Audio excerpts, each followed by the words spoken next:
নমস্কার বন্ধুরা, আমি কোয়েল। তোমাদের কাছে আবারও একটা নতুন ভিডিও নিয়ে আমি চলে এলাম। আমরা গিয়েছিলাম দার্জিলিংয়ে, আর এটা হলো আমাদের দার্জিলিংয়ের সেকেন্ড দিন। এখন আমরা সকাল সকালই বেরিয়ে পড়েছি। আর এই দেখো, আমরা হোটেল থেকে বেরিয়েই চোখের সামনে এমন পাহাড় দেখে সত্যি মনটা কিন্তু ভালো হয়ে গেল। এখন আমরা বেরিয়েছি, ভাবলাম একটু মল মার্কেটটা ঘুরে দেখব, আর সামনে একটা নাকি মহাকাল মন্দির আছে, সেখানেও যাব ভেবেছি। পিছনে মা, বাপি, মামা, মাম্মাম সবাই আছে। আর এই দেখো, এইখান দিয়েই যেতে হয় সেই মন্দিরে। তো চলো।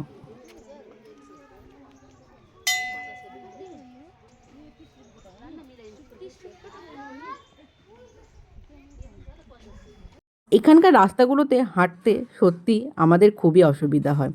আর সামনে সবাই এগিয়ে গেছে, আমিও আস্তে আস্তে এগোচ্ছি। মাম্মামও সামনে এগিয়ে গেছে, আর মাও যাচ্ছে। মাম্মাম এখানে গিয়ে কিছুক্ষণ আবার দাঁড়িয়ে পড়েছিল। আর এই গিনি, এ তো ক্লান্তই হয় না। তো চলো আগে ওপরে যাই। আমরা এখন ওপরে এসেছি, এত কষ্ট হচ্ছিল তাই এখানটা একটু বসে পড়েছি। এইখান থেকে আরও ওপরে যেতে হবে মহাকালের দর্শনে। আর দাঁড়াও, তোমাদেরও একবার দেখিয়ে দিচ্ছি। এই দেখো, এইখান দিয়েই আরও ওপর দিকে যেতে হবে। আর আমরা এখন এখানে এসে বসে আছি, কারণ আমরা খুবই ক্লান্ত হয়ে গেছি। এতটা রাস্তা বেয়ে আমরা ওপরে এসেছি। এইখানে এবার আমরা সবাই মিলে জুতোগুলো জমা দিয়ে দিয়েছিলাম, কারণ এরপর থেকে খালি পায়েই যেতে হবে। আর এইখানেই বিক্রি হচ্ছিল পূজার সামগ্রী, সেইগুলোও আমরা সবাই কিনে নিলাম। তো চলো এবার উপরে যাওয়া যাক। বাপির হাতে পূজার সামগ্রীগুলো আছে। আর সত্যি বলতে একটু তো কষ্ট হচ্ছে, কিন্তু খুব আনন্দও হচ্ছে। আমরা প্রায় মন্দিরের কাছাকাছি চলেই এসেছি। এই দেখো, আর একটু গেলেই আমরা মন্দিরের কাছে চলেই যাব। তো চলো যাওয়া যাক।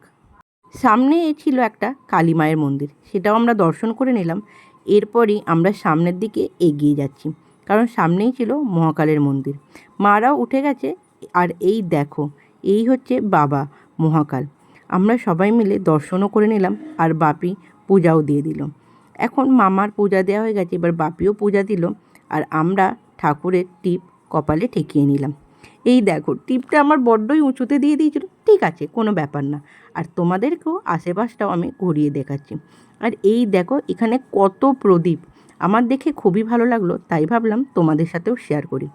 আর এই জায়গাটা সারি সারি শিব ঠাকুরের মন্দির করা, আমার তো খুবই ভালো লাগছিল। আর এইগুলো দেখেও আমি একটু ঘুরিয়ে নিলাম। এইগুলোটাকে বেশ কী বলে আমার ঠিক জানা নেই। আমরা তো মন্দিরটা ঘুরলাম, আর আশেপাশটাও ঘুরে দেখছি। সত্যি বলতে এইখানটা একটা আলাদাই শান্তি অনুভব হচ্ছে। এটাও কি একটা ঠাকুর ছিল, আমি ঠিক নামটা জানি না। আমরা পুরো মন্দিরটাই ঘুরে দেখলাম, আমার তো খুবই ভালো লাগলো। আচ্ছা, তোমাদের কেমন লাগলো মন্দিরটা আর আমার এই ভিডিওটা, আমাকে অবশ্যই কিন্তু কমেন্টে জানাবে। বাই।